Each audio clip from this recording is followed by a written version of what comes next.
Salam mənim dəyərli şagirdlərim, hər birinizi kanalına bir daha xoş gördük.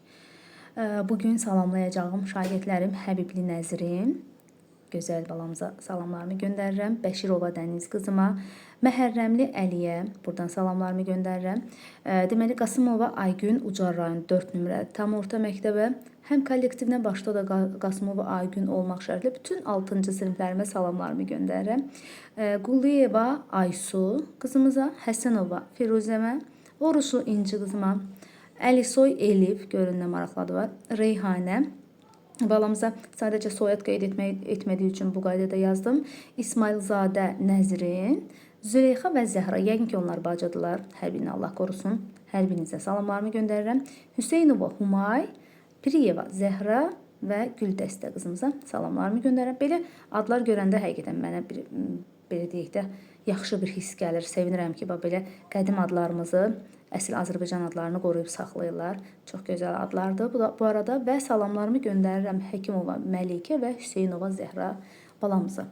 Hər birinizi çox istəyirəm, hər birinizə dərin hörmətim var. Özünüz bilirsiniz ki, hər birinizi nə dərəcədə önəm verirəm. Necə ki, sizlər mənə önəm verirsiniz, mən də sizlərə önəm verirəm. Deməli, cəmiyyətin bugünkü dərsimiz olacaq. Cəmiyyətin inkişafında qurumların rolu maraqlı bir dərsdir. Diqqətlə qulaq asaq. 1907-ci ildə İngilis Lord Baden-Powell deməli 20 oğlanla birgə yay tətilində Böyük Britaniyanın Brownsea adasında düşərgə yaratdı. Oğlanlar 11-18 yaş arasında idilər. İlk gündən düşərgə ciddi qanunlarla idarə olunmağa başladı. O dövrün qəzetlərindən birində oğlanları skautçular, yəni tədqiqatçılar mənasındadır ingilis dilində adlandırmışdılar. Bəlkə də skautçu deyəndə siz özünüz artıq mənasını bilirdiniz. Sadəcə bir daha təkrarlamış oldunuz. Onlar düşərgədə bir-biri ilə mehriban, görürsünüz həmin skautçuların şəkilləridir, baxın. 1907-ci ildə çəkilən bir şəkil. Onlar düşərgədə bir-biri ilə mehriban dolanır və xüsusi işarələrlə salamlaşır, oxuduqları kitabları müzakirə edir və birgə öyrənirdilər. Skautçuların məqsədi ölkəsinə şərəf gətirmək, başqalarına qayğı göstərmək və skaut qanunlarına əməl etməkdir. Bu cümlələri diqqətlə qulaq asın ki, sualların cavabında məhz bu cümlələrdən istifadə edəcəksiniz. Demək, məqsədləri nə oldu? Ölkəsinə şərəf gətirmək, başqalarına qayğı göstərmək və skaut qanunlarına əməl etməkdir. Və skautçuların baxın B şəklində salamlaşma üsulu, bununla bağlı sual var. Deməli, oğlanların bu davranışları cəmiyyət tərəfindən rəğbətlə qarşılanırdı. Düşərgə qısa müddətdə məşhurlaşdı və illər sonra bu xeyirxah əməl gənclərin hərəkətinə, deməli, gənclər hərəkatına çevrildi. Görürsünüz, həmin şəkildə də mənim nömrəsi olmayan şəklim, hər zamanki kimi bu şəklin nömrəsi bilmirəm nədir və onlar yəngicə şəklində artıq qızlar da var, oğlanlarla birlikdə, yəni skaut hərəkatı daha da genişləndi. Onların paltarlarına diqqət edin, görürsünüz, geyim üzərində də qırmızı qalstuk var, keçmiş dövrün məktəblilər kimi. Və illər sonra bu xeyirxah əməl dedi ki, gənclər hərəkatına çevrildi. Yarandığı dövrdən indiyədək bu hərəkatın 300 milyondan çox üzvü olubdu, ay maşallah. Bu da müasir skautçularımız. Daha sonra hazırda dünya skaut hərəkatında 57 milyondan çox uşaq yeniyetmə və gənc könüllü olaraq fəaliyyət göstərir. Skautçular hər gün bir xeyirxah iş görək devizi altında fəaliyyət göstərirlər. Daha yaxşısını et skautçuların şüarlarından biridir. Azərbaycan Skautçular Assosiasiyası 1997-ci ildə təsis olunmuşdu. Yenə həmin ASA, yəni onun qısaldılmış formasıdır. Öz fəaliyyətini Ümumdünya Skaut Hərəkatı Təşkilatının məqsədi, prinsipləri, qanunları və qaydalarına əsasən qoyulmuşdu. Yəni söhbət Azərbaycan Skautlar Assosiasiyasının məqsədi bundan ibarətdir. Hazırda Azərbaycanda skautçuların sayı 1700 nəfərdən çoxdur, amma arzulayardım ki, daha çox olsun, çox azdır. Mən düşünürəm ki, Azərbaycan kimi yaxşı inkişaf edən xeyirxah bir ölkə, demokratik bir ölkədə məncə düşünürəm biraz say azdır. İnşallah ki, mənim abunəçilərimdən də həmin o skautçulara qoşulanlar olacaq, sayını biraz da artıracaq. Buna ümid varam. Azərbaycan skautçuları xarici ölkələrdə keçirilən beynəlxalq gənclər tədbirində, kamplarda, təlim kurslarında və konferanslarda, iclaslarda iştirak edirlər. Bax, bu da skautçular gəzintiyə gedərkən və Azərbaycanlı skautçulardır. Allah hər birini qorusun. Hər birinə dərin təşəkkürlərimi bildirirəm. Deməli, keçək dərsimizin, suallarımızın izahına. Deməli, A şəkli A və C şəkillərini müqayisə edib fərqli və oxşar cəhətlərini müəyyənləşdirin yazır. Birinci Buradan başlayaq. A şəkli 1907-ci ildə, B şəkli isə müasir dövrə aiddir. Şəkillərin hər ikisində uşaqlar uniforma geyinmişlər, yəni paltar, xüsusi paltar. Bu, onların bərabər səviyyədə olduqlarını ifadə edir. Hər iki şəkildə skautçular dövrün dəbinə uyğun geyinməlidirlər. İlk yarananda skautçular digərlərindən fərqlənmək üçün boyunlarında xüsusi qalstuk taxmalı idi. Qalstukun forması və rəngi indiyədək dəyişməmişdi. Şəkillər arasında fərq isə ilk skautçular yalnız oğlanlar idi, hazırda isə skautda oğlanlarla yanaşı həm də qızlar var.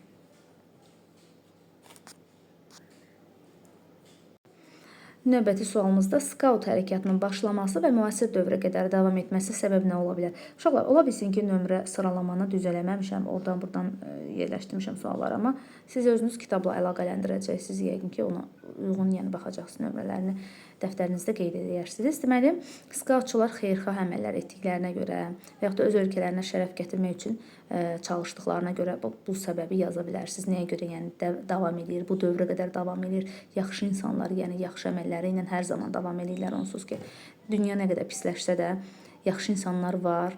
Dünya deyil, pisləşdirən dünyanı pis insanlardır. Amma çalışaq ki, özü yaxşılığımızı qoruyaq, hər zaman yaxşı, xeyirxah olaq, həm dövlətimizə, həm ailəmizə layiqli bir insan olaq. Sizləri həmin yola çəkməyə çalışırım. 5-ci sualda skaut hərəkatının bir ölkədən dünyanın müxtəlif ölkələrinə yayılmasının səbəbi nə ola bilər? Skaut hərəkatı uşaqlar 1907-ci ildə Böyük Britaniyada yaradılmışdı. 20 nəfər yeniyetmə oğlanların yay düşərgəsini gördüyü xeyirxah işlər az sonra Britaniyanın qəzetlərində işıqlandırıldı. Böyük Britaniya, yəni İngiltərədir, yəqin ki, bilirsiniz. Jurnalistin yazısı ilə qısa müddətdə məşhurlaşan bu təşkilat 1922-ci ilə qədər Böyük Britaniyada, daha sonra isə digər ölkələrdə yayıldı. Bu əlavə məlumatdır. Səbəb yalnız skautçuların hər gün bir xeyirxah iş görək devizi idi. Yəni əllərində bir afişa olaraq bu idi və ona əməl etməli idilər. Hazırda dünyanın 155 ölkəsində 171 mərkəzdə skaut hərəkatı fəaliyyət göstərir. Dünyada ən güclü uşaq təşkilatıdır. Bax, bu skaut təşkilatı. Daha sonra, 3-cü sualda skautçuların salamlaşması adi salamlaşmadan nə ilə fərqlənir? Bayaq da şəkildə gördüyünüz kimi 3 barmaqla salamlaşırdılar. Deyir ki, skautçuların salamlaşma forması digərlərindən nə ilə fərqlənir? Salamlaşma forması fərqlidir. Bəli, 3 uzadılmış barmaq skautçuların ölkəsinə şərəf gətirmək, başqalarına kömək etmək və skaut qanunlarına tabe olmaq vədlərinə əməl edəcəklərinə, baş və kiçik barmaq arasındakı dairə dünya miqyasında skaut ailəsini təmsil edir.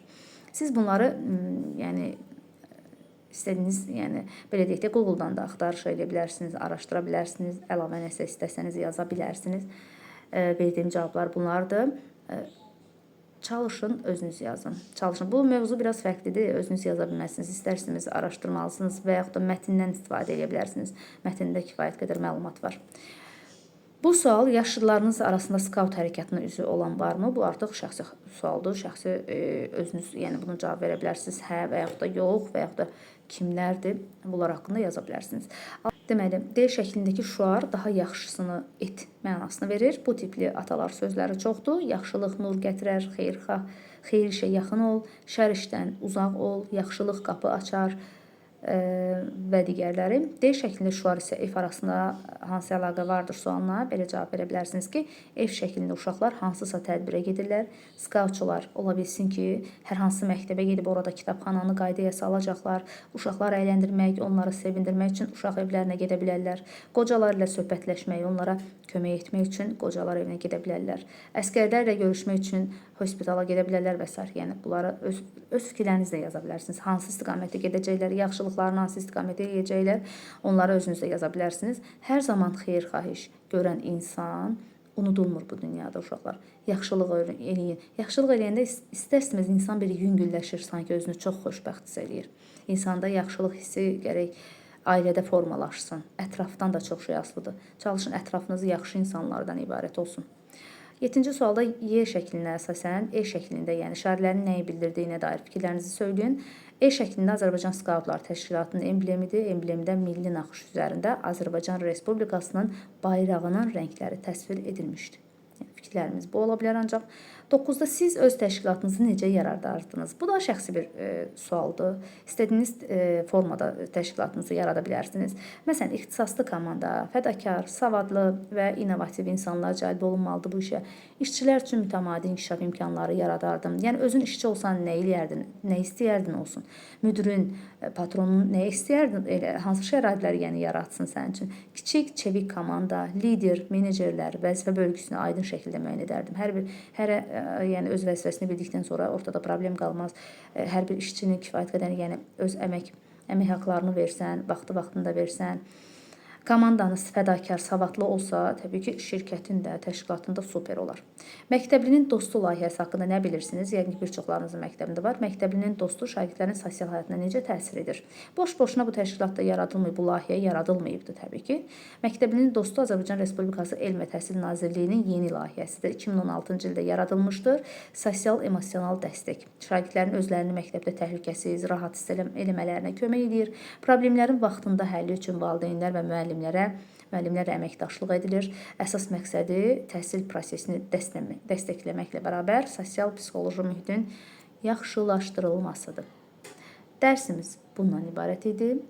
Hər biriniz kanalımı izləyənlər, izləməyənlər, hər birinizə təşəkkürümü bildirirəm. Abunə olmayanlar hələ də varsa, yenə də öz işləridir. Özünüz bilərsiniz, əgər həqiqətən də kanalımı bəyənirsinizsə, onsuz ki, bəyənənlər hamısı abunədir. Çox sağ olun. Hər birinizə dəyərli təşəkkürlərimi bildirirəm, dərin təşəkkürlərimi bildirirəm.